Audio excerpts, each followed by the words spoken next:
Channel 10, WPLG, Miami, Fort Lauderdale. From Channel 10, this is Eyewitness News at 11, South Florida's #1 late news.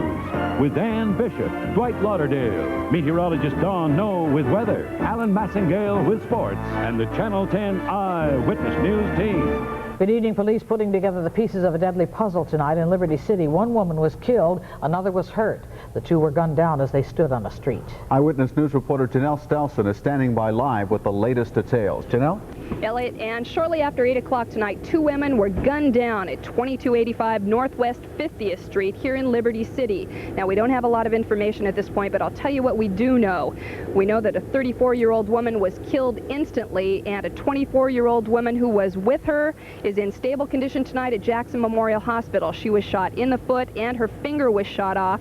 Now, police are not telling us what kind of weapons were used, but they are finding semi-automatic casings all around on the ground several yards from the body. They have not verified whether or not it was a drive-by shooting. Now, earlier tonight we talked to some neighbors who heard the shots. We heard a bunch of shooting out here, and the bullets almost came to my mama's bedroom window, and my baby was laying on the floor, and I was so scared. That's all. I'm still scared. After the police came, I went over there and see what happened. The lady was laying on the ground, and then they were putting something to her heart to see she was still breathing, but she was breathing, but her brain was dead. And then, boom, and she just kicked off, and instant die. Joining us now, hopefully with a little more information, is George Reyes of Metro Police Department. George, what do you know at this point? What's going on? Well, we don't have much else for you. At approximately 8:13 this evening, officers were dispatched out here to the area. Upon their arrival, they located the body of a black female, approximately 34 years of age. She was found lying on the ground. She was dead on the scene. There was a second black female who was suffering from multiple gunshot wounds. She was transported to Jackson Memorial Hospital, where she's expected to do well. Okay, now initially we understood that this was a drive-by shooting. Do you have any more information on that, or where are you concentrating your search for whoever has done this? As far as that's concerned, as you can see, homicide is back here knocking on doors. They're going door to door, trying to find any information they can. We don't know if it was a drive-by or whether it was somebody from the area. That we don't know as of yet. All right, thank you very much for that information. Hopefully we'll have a little more later on. Once again, there is a 34-year-old woman dead, a 24-year-old woman in stable condition at Jackson Memorial Hospital as a result of a shooting tonight here in Liberty City. Ann, Elliot? Okay, Janelle, thanks for that live report from Liberty City. Ann? Tonight, one woman is dead and 3 men are injured following a high-speed chase through the streets of Northwest Dade. It began when Miami police officers spotted 3 men driving a stolen Monte Carlo. The chase began at Northwest 7th Avenue and proceeded westbound on Northwest 55th Terrace. Police say the Monte Carlo ran a stop sign at an intersection and crashed into a Buick. The driver of that Buick was an elderly woman who died later at Jackson Memorial Hospital. All 3 of the guys were injured pretty bad. The lady remained in the car. She never moved. So I anticipate she deceased. They tried to give her CPR, but I don't think she made it. The 3 men in the Monte Carlo were injured, but not critically. Police say the driver of that car will probably face charges of vehicular homicide. Officers are still investigating. Tonight, the FBI is investigating an apparent car bombing in Hollywood Beach. A retired Hollywood lawyer was the target. And Eyewitness News Broward Bureau reporter Peter Dench learned the man was soon to go to prison on charges related to drug dealing. Here's Peter on the Night Beat in Hollywood. The FBI, federal alcohol, tobacco, and firearms agents, Broward Sheriff's deputies, and Hollywood police worked past nightfall trying to find clues in this incident. Paul Silverman, a retired 55-year-old lawyer, suffered extensive injuries to the lower part of his body when his Jeep literally blew up beneath him. Deborah Walls, a passenger, is in good condition despite being thrown from the Jeep. Preliminary investigations reveal that it was some type of explosive device. The particulars about it have not been ascertained right now. But as agents dusted for prints and combed the Jeep for evidence, the FBI tells us about Silverman. Silverman had been arrested last October by FBI agents here in Hollywood, the assistance of the Hollywood Police Department, on a conspiracy to import marijuana and also distribution of marijuana charges out of the Middle District of Tennessee. Just last week in Nashville, Tennessee, he was sentenced to 3 years in custody of the Attorney General of the United States, and he was given 30 days to report.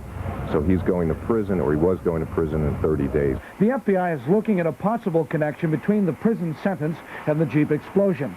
It happened just after 4. Silverman was driving in the direction of his condominium. Police say he paused for a moment to let a construction crew pass when the explosion occurred, shaking the neighborhood. The whole side of his seat had been all blown up, and the side of the driver's side door, the bottom half of it, is completely blown out. All the windows are blown out. Police are looking closely at Paul Silverman's background, trying to figure out why an explosive device was in his Jeep. Meanwhile, a police source tells us there's more here than meets the eye, and he says the investigation is, quote, big league. In Hollywood, Peter Dench, Channel 10 Eyewitness News on the Night Beat. One man is hospitalized tonight following an explosion in Davie. Fire officials say an employee of Broward Powertrain was welding a tanker truck with an acetylene torch when the tanker blew up. Police, fearing a gas leak, blocked off several streets and evacuated some local businesses. The employee was taken to Pembroke Pines Hospital for treatment of burns. A lover's quarrel turned deadly this morning at the South Miami Post Office. Police say 28-year-old Lucius Delegal shot to death his estranged girlfriend, 24-year-old Regina Washington, when she arrived for work. He then turned the gun on himself. Delegal was a member of the 1983 University of Miami National Championship football team. Friends told police the couple had a history of violence in their relationship. In Hialeah, a baby girl is dead following a freak accident. Police say 17-month-old Jessica Vera was run over when her mother's car went out of control and backed over the child. Little Jessica was rushed to Jackson Memorial Hospital, but she could not be saved. The car is being inspected for possible mechanical problems. No charges have been filed in this tragedy. A legal victory tonight for a Miami Beach couple involved in a bitter custody battle. Prosecutors today dropped charges against Richard and Judy Dimitro. The couple had been accused of buying little Crystal Dimitro just after her birth. The Dimitros agreed to a court-ordered program of rehabilitation and community service. They say they will continue their fight to gain legal custody of the little girl. The votes have been counted in the state House race in Hialeah. Voters went to the polls today to choose between former State Representative Rudy Garcia and attorney Jorge Luis Lopez. With all the votes tallied, Garcia is the winner. He will replace Nilo Huri, who resigned his state house seat to run for Hialeah mayor. It's a tiresome problem for a Coconut Creek couple. Literally, Tom and Wendy Engelson started digging to put in a pool when they discovered a graveyard for old tires. In fact, hundreds of tires were buried beneath their brand new $130,000 home. I wasn't here when they were digging, so when I came home, I saw the pile of tires, and I had no idea that it came from the hole. I had no idea. I thought they put it up there to keep the sand from blowing around. That's what I thought, and that's what a lot of my neighbors thought. It seems the Engelsons are the only ones in their development with a rubbery problem. The contractor will be out tomorrow to see if the tires threaten the foundation of the home. Coming up on Eyewitness News, animal rights advocates tell the cosmetics industry to take a powder. And once again, tempers flare at the Zsa Zsa Gabor trial. Details when we return.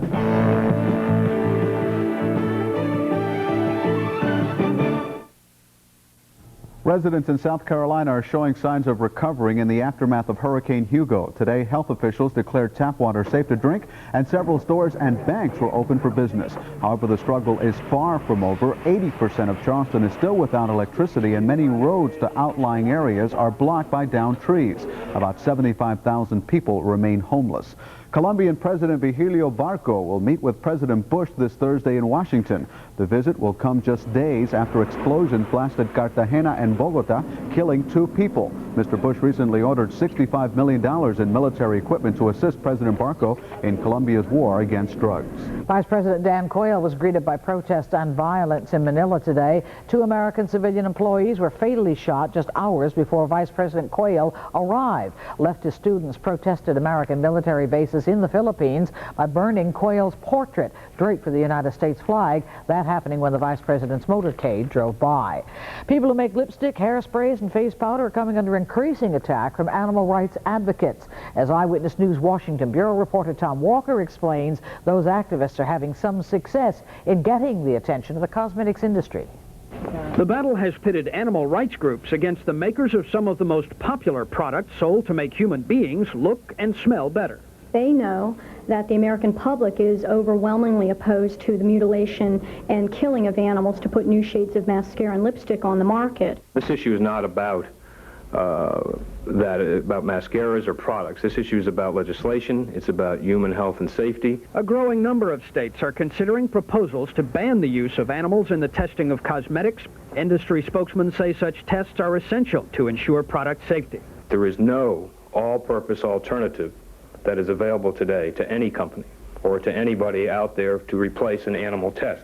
Animal rights activists who fight back with videos of rabbits they say have been crippled and blinded by such tests contend there are alternatives. They point to a growing list of manufacturers that have stopped testing their products on animals.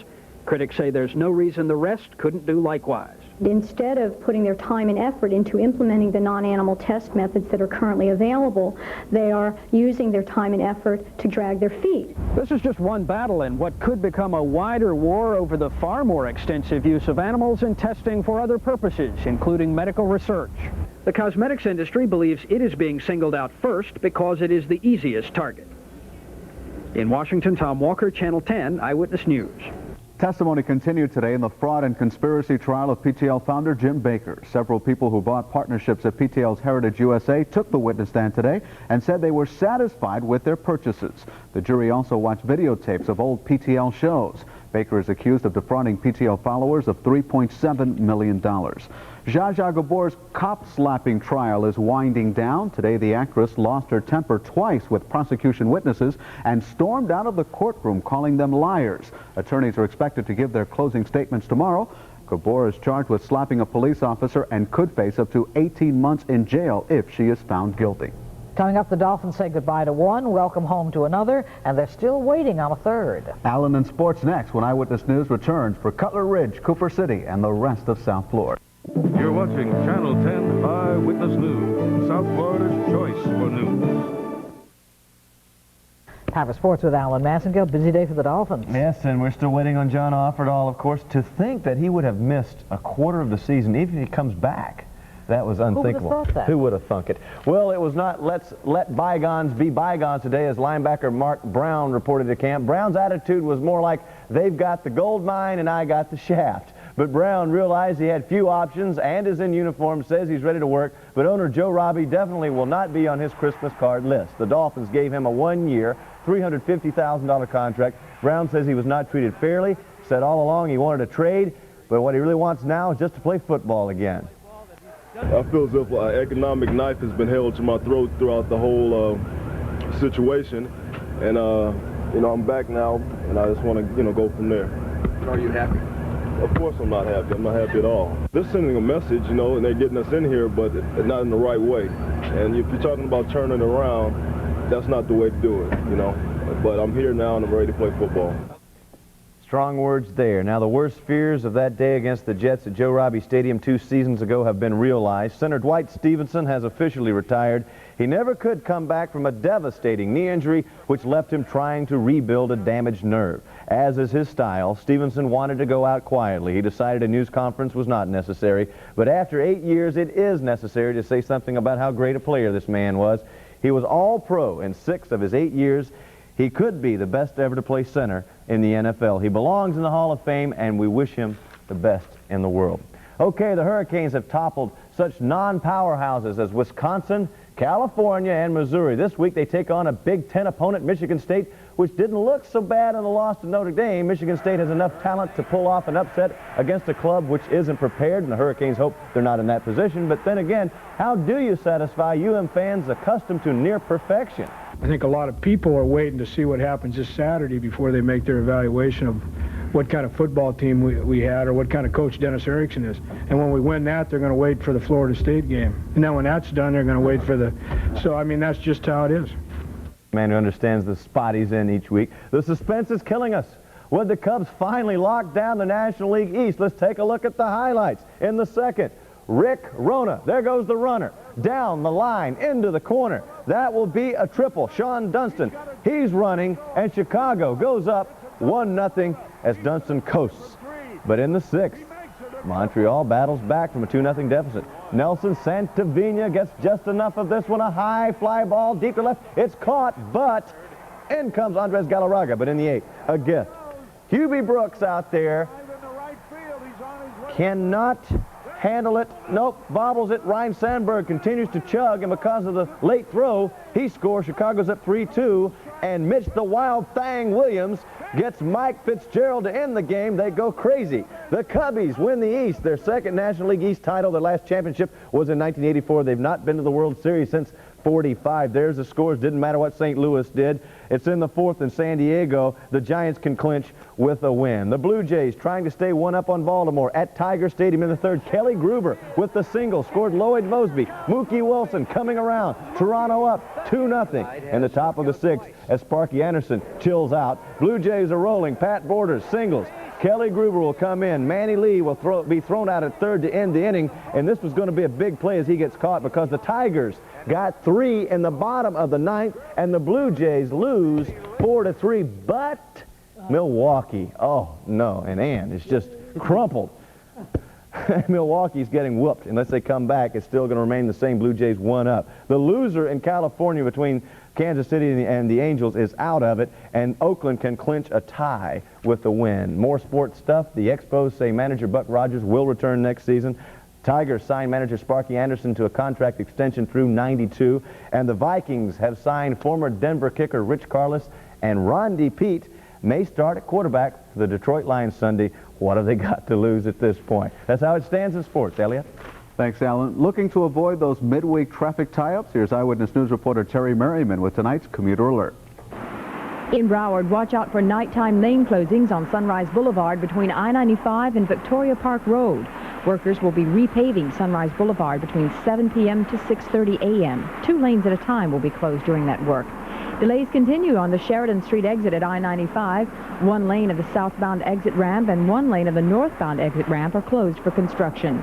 Beware of a major bridge closing. The Commercial Boulevard Bridge over the Intracoastal Waterway will be closed to traffic from 9 p.m. to 5 a.m. until Thursday. 1 or 2 lanes of Oakland Park Boulevard under I-95 will be closed for construction. At least 2 lanes will be open during rush hours. In Dade County, watch out for delays on Northwest 47th Avenue at 207th Drive. You can expect periodic lane closings as new underground pipes are installed. I'm Terry Merriman. That's your Eyewitness News Commuter Alert. Coming up, the season has changed, but the temperatures have not. Don's complete weather forecast is next when Eyewitness News returns. And tonight's winning numbers for Fantasy 5 are 23, 7, 39, 22, and 33. Tonight's cash winning 3 numbers in the Florida Lottery are 3, 5, and 1.